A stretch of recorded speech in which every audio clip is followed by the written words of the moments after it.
Hello everyone, assorted রেসিপিসে আপনাদের অনেক অনেক স্বাগত জানাই। এর আগে আমি বেশ কিছু খাস্তা মুচমুচে আর শুকনো গজার রেসিপি শেয়ার করেছি। আজ বানাচ্ছি রসে টইটুম্বুর রসালো গজা। একটা ছোটো বাটির 2 বাটি ময়দা নিয়ে নিয়েছি, এখানে মোটামুটি 250 গ্রামের মতো হবে।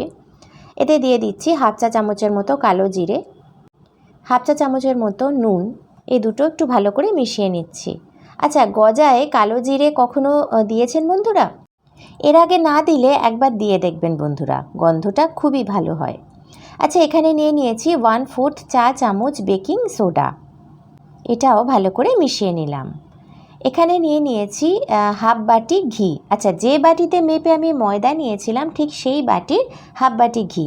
ঘিটা আমি গলিয়ে নিয়েছি, এখন একটু উষ্ণ গরম আছে। আর এই রেসিপিটাতে কিন্তু একটু উষ্ণ গরম ঘি ব্যবহার করতে পারলে ভালো, তাহলে জিনিসটা অনেক বেশি ভালো হবে, মানে খাস্তা হবে, রস ভালো ঢুকবে। সুন্দর করে ময়ানটা দিয়ে নিলাম। আচ্ছা, বলে দিই বন্ধুরা, আপনারা যদি ঘি ব্যবহার না করতে চান তাহলে সাদা তেল দিতে পারেন, তবে সেটাও একটু গরম করেই দেবেন। একটু উষ্ণ জল ব্যবহার করে ময়দাটা মেখে নিলাম, একটু শক্ত করে মেখেছি আর খুব ঠেসে ঠেসে চেপে চেপে মাখিনি। দেখুন, এইরকম ভেতরটা যদি দেখতে পান তাহলে বুঝতে পারবেন মাখাটা ঠিক হয়েছে। আবারও বলছি, খুব ঠেসে ঠেসে মাখবেন না, মোটামুটি একটুখানি হালকা হাতে মেখে নিতে হবে। এবার এই অল্প একটু শক্ত ডোটাকে আমি বেলে নিচ্ছি। একটা বেলন দিয়ে একটু সাবধানে বেলে নিতে হবে।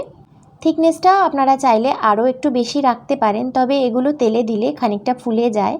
আর আমরা যেহেতু ছোট কড়াইতে অল্প তেলে ভাজি, তো সুতরাং বেশি বড় করলে ভাজতে অনেকটা তেল লেগে যাবে। মিষ্টির দোকানে যেহেতু একটু বড় কড়াইতে অনেকটা তেলে ভাজে, তাই বড় করলেও অসুবিধা হয় না, কিন্তু আমরা বাড়িতে অল্প তেলে ভালো করে ভাজতে গেলে সাইজটা ছোট করতে হয়। আচ্ছা, যেহেতু বেলে নিয়েছিলাম, সাইডটা সমান ছিল না, তাই আমি একটা খুন্তি দিয়ে একটু চেপে চেপে সমান করে নিয়েছি। আর এবার একটা পিৎজা কাটার ব্যবহার করে আমি এগুলোকে কেটে নিচ্ছি। আপনারা ছুরি দিয়ে কেটে নিতে পারেন, আর পিৎজা কাটার থাকলে সেটা দিয়েও কেটে নিতে পারেন। শেপের ব্যাপারে আমি কিছু বলছি না, আপনারা আপনাদের পছন্দ মতো করবেন। লম্বা করতে পারেন, 3 কোনা করতে পারেন।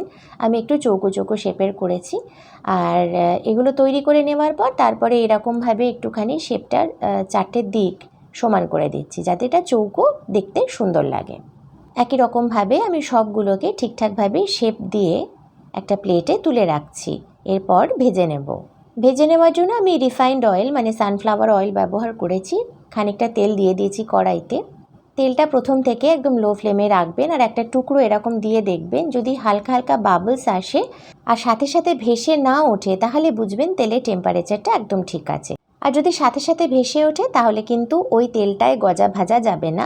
সেক্ষেত্রে গ্যাসটা অফ করে তেলের টেম্পারেচারটা কমিয়ে তারপরে এই গজাগুলো ছাড়তে হবে। গজাগুলো ছাড়ার পর দেখবেন হালকা হালকা বাবলস দেখা যাবে সাইড থেকে, যেমনটা দেখতে পাচ্ছেন। আর তারপর প্রথম অবস্থায় একদম টাচ করবেন না, কারণ এগুলো কাঁচা অবস্থায় খুবই নরম থাকে। আর তারপর একটা চামচ দিয়ে আস্তে আস্তে করে একটু উল্টে পাল্টে দেবেন, আর এতক্ষণে দেখুন এগুলো কিন্তু ভেসে উঠেছে। আচ্ছা, গজাটা ভাজতে ভাজতে আমি অন্যদিকে রসটা তৈরি করে নিই। গ্যাসের উপর একটা প্যান বসিয়ে দিয়েছি। এখানে আমি একটা পুরনো রস ব্যবহার করছি। আমি কালোজাম মিষ্টি তৈরি করেছিলাম, তার যে রসটা বেঁচে ছিল সেই রসটা দিয়ে দিলাম, মোটামুটি 1 বাটি মতন। আর এদিকে 1 বাটি চিনি দিয়ে দিলাম, আর হাফ বাটি দিয়ে দিলাম জল। মানে সুগার সিরাপটা তৈরি করতে গেলে যতটা চিনি তার অর্ধেক জল দিয়ে এটা তৈরি করতে হবে। যেহেতু কালোজামের রসটা অনেকটা ঘন ছিল, তাই কনসিস্টেন্সিটা ম্যাচ করে গেছে, তাই আমি এর মধ্যে ওটা ব্যবহার করে নিলাম। আচ্ছা, এই রসের কনসিস্টেন্সিটা কেমন হবে আপনাদের দেখিয়ে দিচ্ছি। দেখুন, মোটামুটি এই রকম একটা তার তৈরি কিন্তু হচ্ছে না, একটু আঠালো আঠালো রস হলেই গ্যাসের ফ্লেমটা অফ করে ঢাকা দিয়ে এটা রেখে দেবেন। ফুটে ওঠার পর মোটামুটি 3 থেকে 4 মিনিট রসটা আরও ফুটিয়ে নিলেই তৈরি হয়ে যাবে। এদিকে গজাগুলো ভাজা হয়ে গেছে, এরকম গোল্ডেন কালার হলেই এগুলো তেল থেকে তুলে নেবেন। লো ফ্লেমে মোটামুটি 9 থেকে 10 মিনিট সময় লাগবে এক একটা ব্যাচ ভাজতে, তবেই গজা ভাজা পারফেক্ট হবে।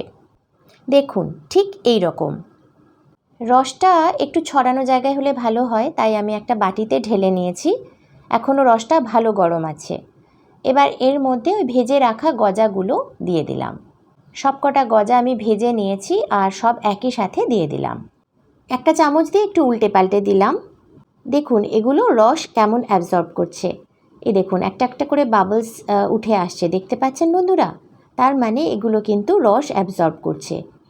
যাই হোক, সেটা আমি পরে আপনাদের দেখিয়েও দেব। এখন আমি মোটামুটি ঘন্টাখানেক পরে আপনাদের দেখাচ্ছি। দেখুন এটা কতটা রস অ্যাবজর্ব করেছে। মোটামুটি আউটার লেয়ারে রস ঢুকে গেছে, কিন্তু ভেতরটায় এখনও অবধি ঢোকেনি। আমি এটাকে মোটামুটি 7 থেকে 8 ঘন্টা রসের মধ্যে ডুবিয়েই রাখবো। আর এবার পরের দিন সকালে আপনাদের দেখাচ্ছি।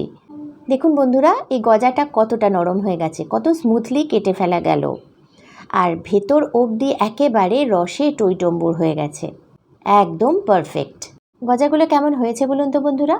একদম নরম তুলতুলে, মুখে দিলে মিশে যায়, গলে যায়, একদম সেই রকম। আপনি যদি শুকনো গজা ভালো না খান, যদি নরম তুলতুলে রসে টইটম্বুর গজা পছন্দ করেন, তাহলে এই রেসিপিটা আপনার জন্য একদম পারফেক্ট। আর দেরি না করে আজকেই ট্রাই করুন, আর আমায় কমেন্টে অবশ্যই জানাবেন আপনাদের কেমন লেগেছে। আপনারা দেখছেন অ্যাসর্টেড রেসিপিজ, আর আপনাদের সাথে আমি আছি সুচিস্মিতা। যদি আজকের রেসিপিটা ভালো লেগে থাকে, অনুরোধ করবো একটা লাইক আর অনেক অনেক শেয়ার সহ চ্যানেলটাকে সাবস্ক্রাইব করে আমার পাশেই থাকার জন্য। আজ তাহলে এই পর্যন্তই, দেখা হবে আগামী পর্বে। Till then, take care, bye by.